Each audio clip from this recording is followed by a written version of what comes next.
ની અંદર પ્રહલાદજીની આજે ઋષિ ભગવાનનો જન્મોત્સવ ગઈકાલે જ આપણે ઉજવેલો 8મા સ્કંદની અંદર ગજેન્દ્ર મોક્ષની કથા આવે, 9મા સ્કંદની અંદર આ ગંગા અવતરણની કથા છે, રામચંદ્ર ભગવાનનો જન્મ પણ 9મ સ્કંદની અંદર કરવામાં આવ્યો છે.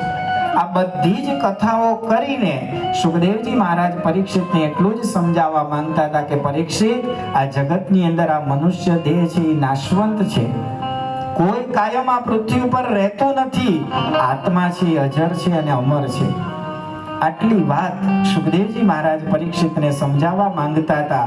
અને 10મ સ્કંદની જ્યારે શરૂઆત કરે છે ને ત્યારે પરીક્ષા એટલા માટે કરી કે અત્યાર સુધી મેં 9 સ્કંદમાં આત્મજ્ઞાનની વાતો કરી છે. એ આત્મજ્ઞાનની વાતો પરીક્ષિતને સિદ્ધ થઈ છે કે નથી થઈ એ પરીક્ષા કરવા માટે ચોથા દિવસે પૂછવામાં આવ્યું કે તારે પાણી પીવું હોય તો પી લે, નહીંતર ત્રીજા દિવસે ના પૂછવું જોઈએ.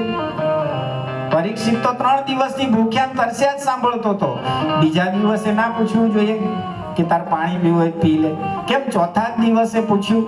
અને એ પણ 10મ સ્કંદ શરૂ કરતા પહેલા તો કાયમ યાદ રાખજો કે સનાતન જે આપણું જ્ઞાન છે, આપણા વેદ ઉપનિષદોની અંદર સનાતન જે જ્ઞાન છે એક જ જ્ઞાન છે, આત્મા અને પરમાત્માનું જ્ઞાન. પહેલા આત્મજ્ઞાન સિદ્ધ કરવું પડે કે આ શરીર નાશવંત છે, આત્મા અમર છે. એ આત્મજ્ઞાન સિદ્ધ થઈ જાય પછી પરમાત્માનું જ્ઞાન આપણે પ્રાપ્ત કરવાનું હોય છે. આત્મજ્ઞાન એ ખાલી 50% જ છે, એ પાત્રતા છે. આત્મજ્ઞાન સિદ્ધ કર્યા પછી એની અંદર પરમાત્માનો રસ રેડવામાં આવે છે.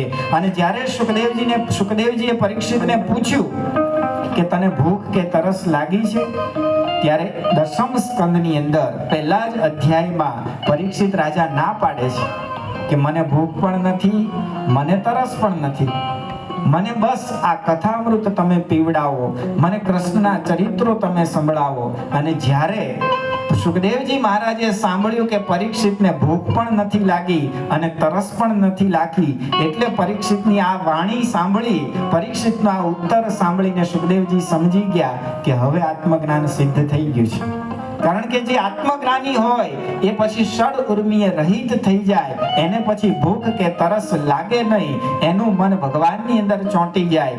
અને જ્યારે સુખદેવજીએ આ પરીક્ષા કરી લીધી કે હવે પરીક્ષિત રાજા આત્મજ્ઞાની થઈ ગયો છે, હવે એને કોઈ વસ્તુની જરૂર નથી, એક જ જરૂર છે, શેની? પરમાત્માનો રસ ચખાડવાની. અને પછી સુખદેવજી મહારાજે કૃષ્ણના ચરિત્રોની શરૂઆત કરી છે. સુખદેવજીનું ચરિત્ર આપણે સાંભળીએ તો એમાં પણ આ જ વાત છે. સુખદેવજીનો જન્મ કેવી રીતે થયો? તો પોપટનું બચ્ચું હતા. અને શંકર ભગવાન જ્યારે માતા પાર્વતીને બ્રહ્મ વિદ્યાની વાતો કરતા હતા, એ વાતો આ પોપટના બચ્ચાએ સાંભળેલી. પણ શરત એવી કરવામાં આવી હતી, શંકર ભગવાને માતા પાર્વતીને કીધેલું કે જોકું નહીં ખાવાનું કથા સાંભળતા સાંભળતા. આ થોડીક આપણે ગહન વાતો આવે છે અને અત્યારે સંગીત પણ બંધ થઈ ગયું છે. અને આ સાર જ્યારે સમજી રહ્યા છે ને ત્યારે કેટલાકની આંખો બંધ થવા માંડ્યો.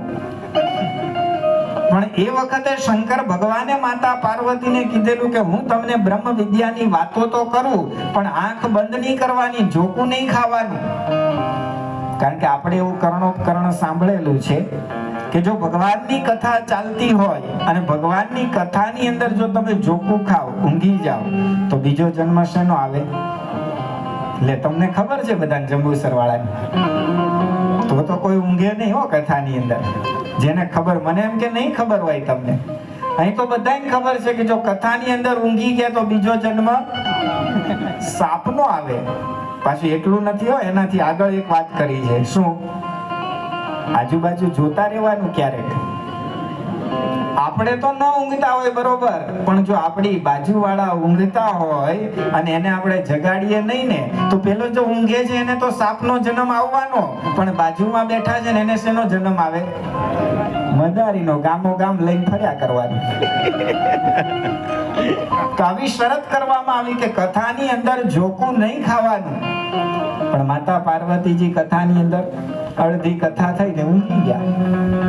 શંકર ભગવાને જોયું કે માતા તો ઊંઘે છે, પાર્વતીજી તો ઊંઘે છે, તો મને હોકારો કોણ આપે છે? કારણ કે પાછી એવી શરત કરવામાં આવી હતી કે હું તમને કથા સંભળાવું, પણ સમયે સમયે હોકારો આપતા રહેવાનું. બરોબર છે, પહેલામાં એવી રીત હતી પહેલાના સમયમાં કથાની કે વક્તા કથા કરતા હોય ત્યારે સામે બેઠા બેઠા શ્રોતા હોય ને, એ વચ્ચે વચ્ચે હોંકારો આપે, હરે હરે એવું કરતા પહેલા. હવે હોંકારો ચાલુ હતો ને, પણ માતા પાર્વતીજી ઊંઘી ગયા હતા. શંકર ભગવાને જોયું હોંકારો કોણ આપે છે, તો નાનકડું એક પોપટનું બચ્ચું ઈ પાછું હોંકારો આપતું હતું. અને શંકર ભગવાને જોયું કે પોપટનું બચ્ચું એ કથા સાંભળી ગયું. અડધી કથા થઈ હતી. કેટલી? અડધી કથા થઈ. અને શંકર ભગવાને ત્રીજું નેત્ર ખોલ્યું, ત્રિશૂળ લઈને પોપટના બચ્ચાને મારવા માટે દોડ્યા. અને હવે તો પોપટના બચ્ચાએ આ બધી જ્ઞાનની વાતો સાંભળેલી. નાનું બચ્ચું તો હજી પાંખો નહોતી ફૂટી, પણ આ જ્ઞાનની વાતો સાંભળીને એટલે જ્ઞાનરૂપી પાંખો ફૂટી અને પોપટનું બચ્ચું ત્યાંથી ઉડી ગયું. શંકર ભગવાન પાછળ પાછળ પોપટનું બચ્ચું ઉડતું ઉડતું ઉડતું ઉડતું વ્યાસના પત્નીના ગર્ભની અંદર જતું રહ્યું.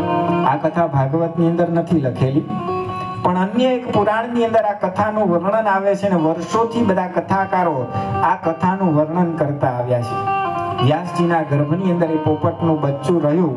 આ બાજુ શંકર ભગવાન તો પાછા આવ્યા. ધીમે ધીમે એમના પત્ની, સમય જતા જતા 1 મહિનો, 2 મહિના, 9 મહિના, વર્ષ પૂરું થઈ ગયું, પણ જન્મ થતો નથી. ગર્ભધારણ થયો છે પણ પુત્રનો જન્મ થતો નથી. એવું આપણા શાસ્ત્રોની અંદર લખવામાં આવ્યું છે કે સુખદેવજી મહારાજ 12 વર્ષ સુધી માતાના ગર્ભમાં રહ્યા. કેમ જન્મ નતો થતો? કારણ કે જ્ઞાન લઈને આવેલા હતા.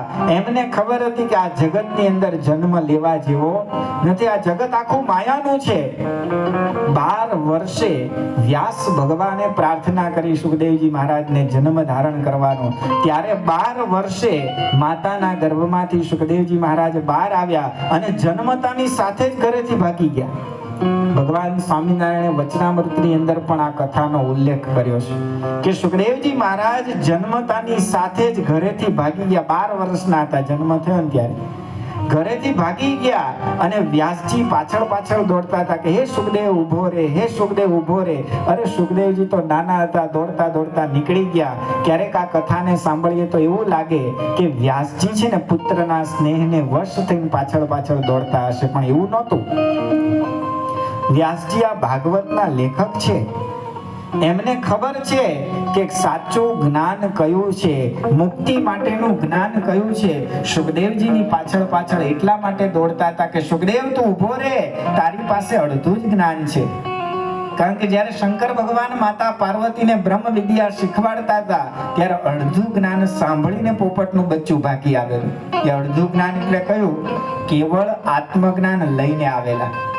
કેવળ આત્માનું જ જ્ઞાન થયેલું. આત્માના જ સુખની અંદર રમમાણ હતા. હજી પરમાત્માની તો વાત સાંભળી જ નહોતી. વ્યાસજીએ કીધું કે સુખદેવ તને 50% જ્ઞાન થયું છે, તને ખાલી આત્મજ્ઞાન થયું છે, હજુ તે પરમાત્માનો રસ તો ચાખ્યો જ નથી, માટે પાછો વળી જા. પણ સુખદેવ પાછા આવતા નથી, જંગલની અંદર અદૃશ્ય થઈ જાય છે. આ બાજુ વ્યાસજી છે ને બ્રાહ્મણ બાળકોને ભેગા કરે છે અને ભેગા કરીને આખું ભાગવત ભણાવે છે. અને આખું ભાગવત ભણાવી અને આ વ્યાસજી બ્રાહ્મણ બાળકો પાસેથી દક્ષિણા માંગે છે. જ્યારે ભાગવત ભણવાનું પૂરું થયું ત્યાર પછી આ પણ આપણી એક પદ્ધતિ હતી શિક્ષણની, કે ગુરુજી પહેલા ભણાવતા અને ભણવાનું પૂરું થાય ત્યારે વર્ષના અંતે દક્ષિણા માંગતા. અત્યારે આખું ઊંધું થઈ ગયું. એડમિશન લેવા જાવ ને પહેલા દક્ષિણા માંગે. ઊંધું થઈ ગયું ને. પહેલા દક્ષિણા માંગે અને પછી તમારું એડમિશન નક્કી થાય, પછી તમને ભણાવે. વ્યાસજીએ બ્રાહ્મણ બાળકો પાસે દક્ષિણા માંગી. બાળકોએ હાથ જોડીને કીધું તમે અમને ભાગવત ભણાવ્યું છે, અમારે દક્ષિણામાં શું આપવાનું તમને? ત્યારે વ્યાસજી કહે છે મારે દક્ષિણાની અંદર બીજું કાંઈ જોઈતું નથી, મારું એક કામ કરી આપો. તે કે શું કામ કરવાનું છે? તે કે મારો દીકરો સુખદેવ જન્મતાની સાથે જ ઘરેથી ભાગી ગયો છે, બસ એને તમે શોધી લાવો. અને વ્યાસજી જો જ્ઞાની હતા, ભાગવતના રચી હતા, ભાગવત ભણાવીને બાળકોને કીધું કે સુખદેવજીને શોધી લાવો અને વર્ણન કરે છે. બાળકોએ પૂછ્યું કે અમે તો સુખદેવને ઓળખતા નથી, કેવી રીતે ખબર પડશે કે આ સુખદેવજી છે? વ્યાસજીએ કીધું કે તમે જંગલની અંદર જાઓ અને જે આમ તમને આમ પોતાના આત્મ સુખની અંદર રમમાણ દેખાય જેના મુખ ઉપર બ્રહ્મનું તેજ તમને દેખાય, જે દિગંબર અવસ્થાની અંદર હોય, સમગ્ર શરીરની અંદર તમને તેજ દેખાય, અને જે હંમેશા પોતાની આંખો બંધ રાખી અને ધ્યાન મગ્ન તમને કોઈ જંગલની અંદર દેખાય, તો સમજવાનું કે બીજું કોઈ નહીં, વ્યાસનો પુત્ર શુકદેવ હશે. અને બ્રાહ્મણ બાળકોએ કીધું કે હવે અમે શોધી કાઢશું, પણ એને ઘરે પાછા કેવી રીતે લાવવાના? એ તો ઘરેથી ભાગી ગયા છે, એ કઈ પાછા નહીં આવે. ત્યારે વ્યાસજીએ કીધું કે તમારે કાંઈ કરવાનું નથી, તમારે શુકદેવને કહેવાનું પણ નથી ઘરે પાછા આવો. તો અમારે શું કરવાનું? બ્રાહ્મણ બાળકોએ પૂછ્યું. ત્યારે વ્યાસજીએ કીધું કે તમને જ્યારે શુકદેવજી મળે ત્યારે તમારે મેં તમને જે ભાગવત ભણાવ્યું છે ને એનો એક જ શ્લોક તમારે શુકદેવજી આગળ ગાવાનો, બસ બીજું કાંઈ તમારે કરવાનું નથી. શ્લોક બરોબર શીખવાડી દીધો. કયો શ્લોક ગાવાનો? દશમ સ્કંદનો એક શ્લોક બ્રાહ્મણ બાળકોને આપ્યો અને કીધું કે જ્યારે શુકદેવ મળે ત્યારે તમારે આ શ્લોક ગાવાનો છે. બ્રાહ્મણ બાળકો ગયા, જંગલની અંદર શોધતા શોધતા શુકદેવજી મહારાજનો ભેટો થઈ ગયો. જેવું વર્ણન કરેલું હતું એવા જ શુકદેવજી મહારાજ બ્રહ્મની સ્થિતિમાં લીન હતા, આત્મ સુખે સુખિયા હતા અને ધ્યાન મગ્ન હતા. બ્રાહ્મણ બાળકોએ શુકદેવજી મહારાજને જોયા એટલે હાથ જોડીને ઉભા રહ્યા અને વ્યાસજીને યાદ કરી અને ભાગવતનો દશમ સ્કંદનો શ્લોક ગાવા લાગ્યા.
અને શુકદેવજી તો પોતાના આત્મ સુખની અંદર રમમાણ હતા, પણ જ્યારે આ શ્લોક સાંભળ્યો ને આંખો ખુલી ગઈ. અને શુકદેવજી મહારાજ પૂછે છે કે કોણ છો તમે? બ્રાહ્મણ બાળકોએ પરિચય આપ્યો. અને તમે જે હમણાં શ્લોક ગાયો એ કોના મહિમાનો શ્લોક છે?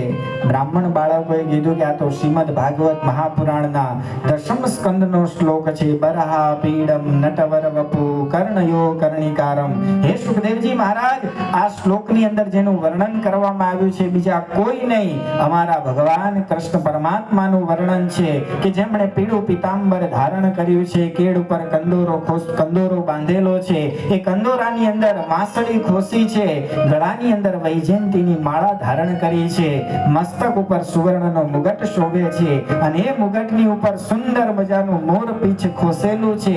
એવા અમારા કૃષ્ણ પરમાત્માની મૂર્તિના વર્ણનનો આ શ્લોક છે. અને જ્યારે આ શ્લોક શુકદેવજીએ સાંભળ્યો ને, શુકદેવજી કીધું કોણે શીખવાડ્યો આ શ્લોક અને આ શાસ્ત્રની રચના કોણે કરી છે? ત્યારે બ્રાહ્મણ બાળકોએ કીધું કે હે શુકદેવજી, આ શ્લોક અમને બીજા કોઈએ નથી શીખવાડ્યો, તમારા જ બાપુજીએ શીખવાડ્યો છે. તમારા જ પિતાજી આ ભાગવત અમને ભણાવ્યું છે. અને ઇતિહાસ સાક્ષી છે કે જે શુકદેવજી ઘરેથી ભાગી ગયા હતા ને એ જ શુકદેવજી આ એક શ્લોક સાંભળી અને ઘરે પાછા આવ્યા. શેના માટે? ભાગવત ભણવા માટે. ભગવાન સ્વામિનારાયણે ગુણાતીતાનંદ સ્વામીએ પણ આ શ્લોકનો ઉલ્લેખ કર્યો છે કે પરિનિષ્ઠિતોપી નિર્ગુણ્ય ઉત્તમ શ્લોક લીલયા આખ્યાનામ યદ ધીતવાન. કે શુકદેવજી મહારાજ ફક્ત એક શ્લોક સાંભળી અને ભાગવત ભણવા માટે આવ્યા. કેમ?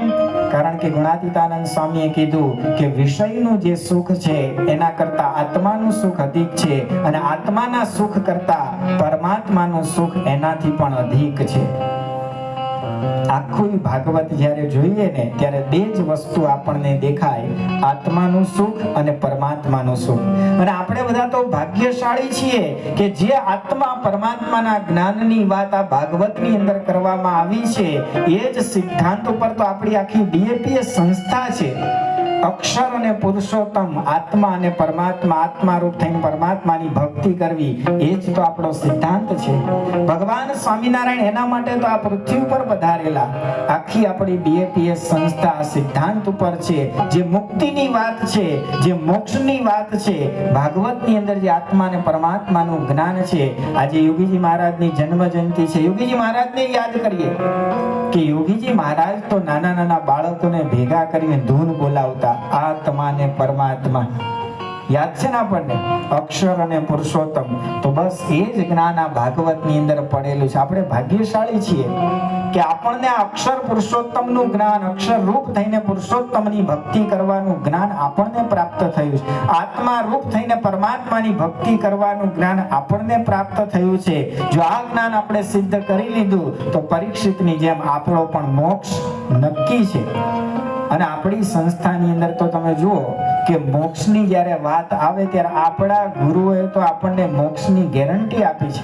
પ્રમુખ સ્વામી મહારાજ ઘણી વખત કીધું છે કે આપણો આ છેલ્લો જન્મ છે.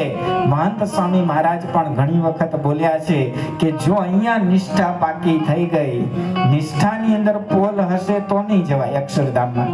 મહંત સ્વામી મહારાજ કહે છે કે એક તો નિયમ અને બીજું નિશ્ચય, આ જો પાકું થઈ ગયું તો છેક અક્ષરધામ સુધી કોઈ રોકી શકે નહીં. આવા ગુરુ મળ્યા છે કે જેમણે આપણને મોક્ષનો કોલ આપ્યો છે.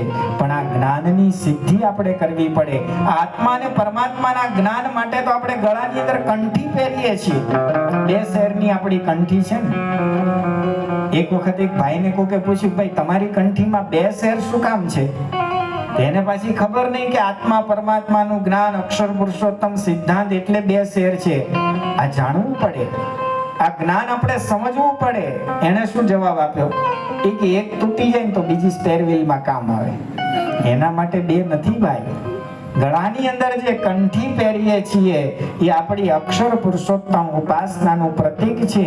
એટલે હું કાયમ ગાઉં છું, સ્વામિનારાયણ નામની હો કંઠી છે લોકમાં, સ્વામિનારાયણ નામની હો કંઠી છે લોકમાં, અક્ષર પુરુષોત્તમની હો નિષ્ઠા છે દિલમાં, અક્ષર પુરુષોત્તમની હો નિષ્ઠા છે દિલમાં, સ્વામિનારાયણ નામની હો કંઠી છે લોકમાં, સ્વામિનારાયણ નામની હો કંઠી છે લોકમાં.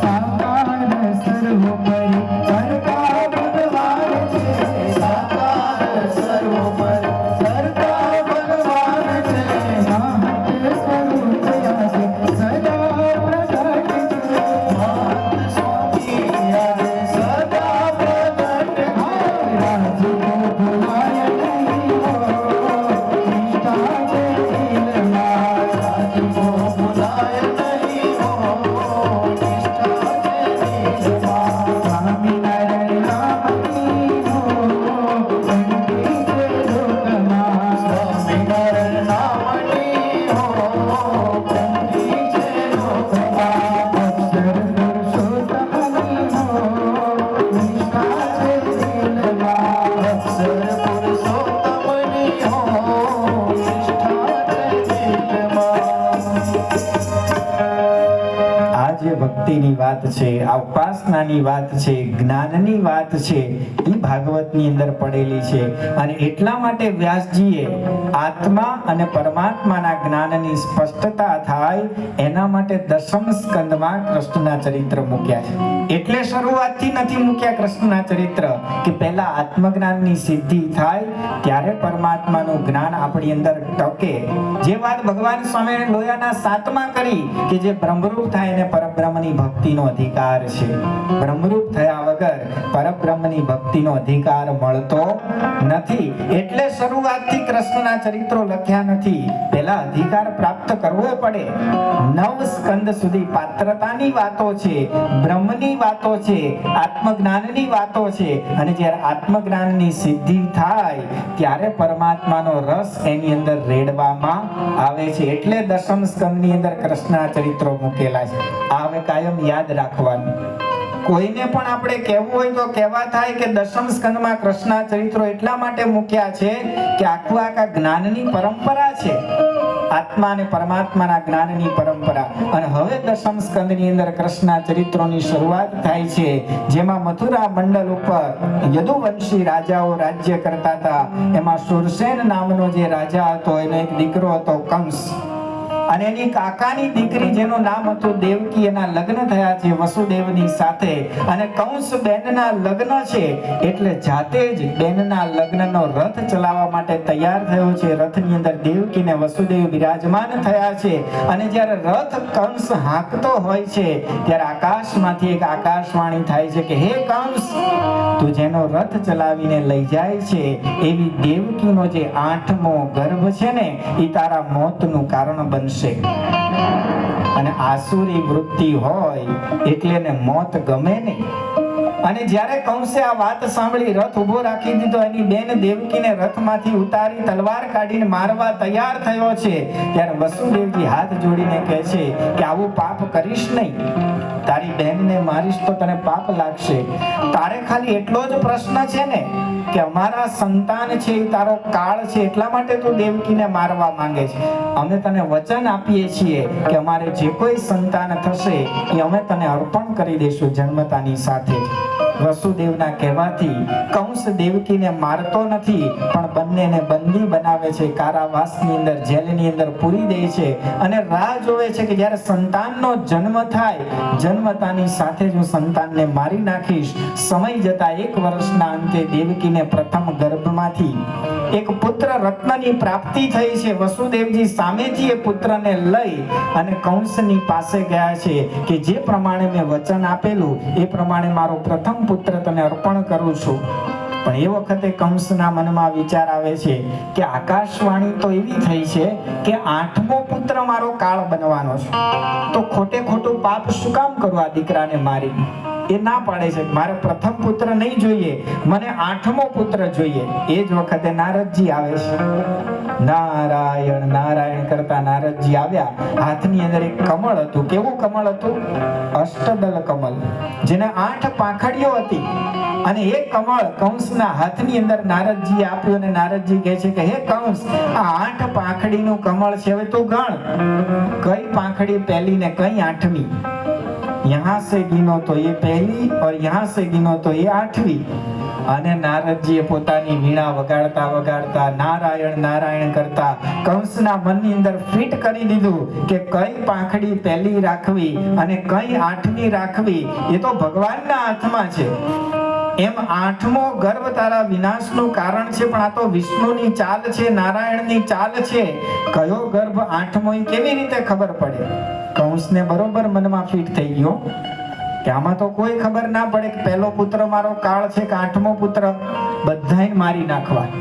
અને નારદજી તો એટલું જ કરાવવા માટે આવ્યા હતા, જલ્દીથી એના પાપનો ઘડો ભરાઈ જાય. પહેલા પુત્રનો વધ કરી નાખ્યો, બીજા પુત્રનો વધ કરી નાખ્યો. એમ કરતા કરતા વસુદેવના 6 પુત્રોને મારી નાખ્યા. 7મો ગર્ભ જ્યારે દેવકીના ગર્ભની અંદર રહ્યો છે ત્યારે ભગવાને માયાને આજ્ઞા કરી કે 7મા ગર્ભને વસુદેવની બીજી પત્ની રોહિણી, જે ત્યાં નંદ બાબાના ઘરે નિવાસ કરતી હતી, એના ગર્ભની અંદર સ્થાપિત કરો. એ 7મો ગર્ભ એટલે બીજું કોઈ નહીં, સ્વયં બલરામજી હતા.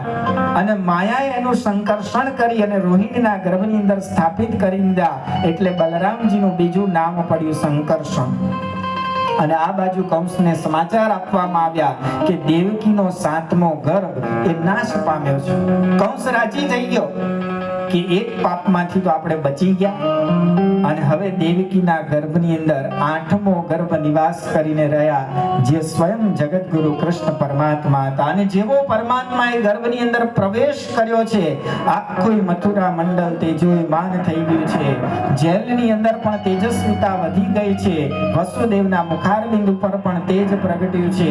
અને દેવકીની શોભાનું તો વર્ણન થઈ શકે એવું નથી. 1 મહિનો પસાર થયો, બીજો મહિનો, ત્રીજો મહિનો, મહિના પછી મહિનાઓ પસાર થવા માંડ્યા.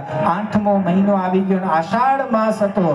આકાશની અંદર ઘનઘોર વાદળાઓ થવા લાગ્યા. ઝરમર ઝરમર ઝરમર જળ વરસવા લાગ્યું. અને અમારા સારંગપુરના મોરલાઓ ટહુકા કરીને ગાવા લાગ્યા.